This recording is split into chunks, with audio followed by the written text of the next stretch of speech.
Hi everyone, I'm Sujin Park, and today I'm going to talk contextual concurrency control, a new way to use eBPF to change locks on the fly.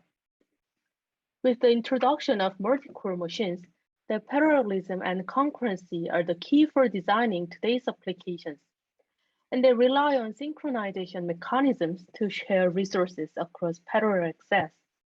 Locks can be found in almost any software we can think of, and they're the basic building blocks for designing concurrent and parallel applications. However, it's difficult to configure underlying locks for applications or hardware.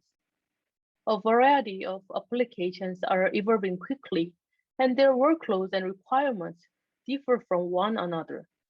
At the same time, hardware is also changing very fast. In contrast, lock algorithms are statically compiled in the kernel. It remains constant regardless of application or hardware change, and its update is very slow. For example, MCS lock design proposed 1991 still remains in the kernel.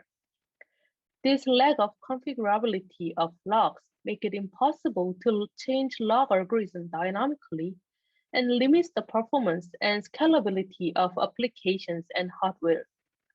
For example, when application workload change from read-intensive to write-intensive one, underlying log algorithm might need to also change for the better throughput. Similarly, depending on application's different goals, such as throughput, latency, or fairness, log algorithm should be changed.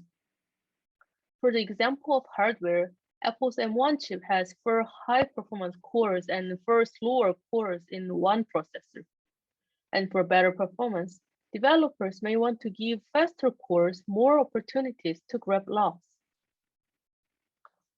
So here this question comes, can we tune lock on the fly? In this talk, I introduce contextual concurrency control, a new paradigm to tune synchronization mechanism on the fly from the user space.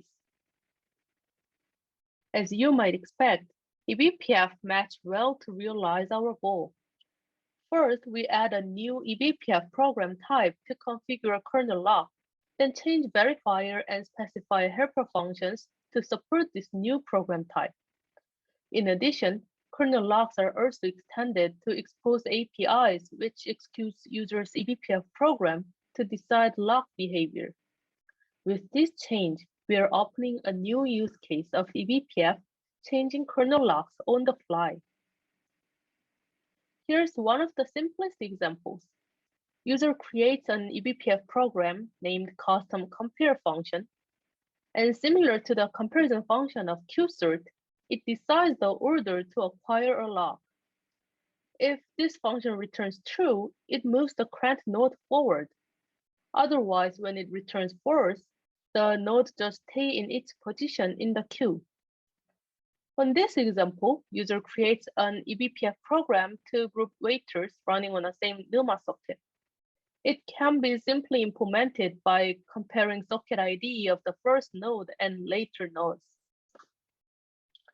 Thanks to the eBPF verifier, we can limit the memory access of user programs so that lock instance can't be changed arbitrarily and user can only access pre-load information.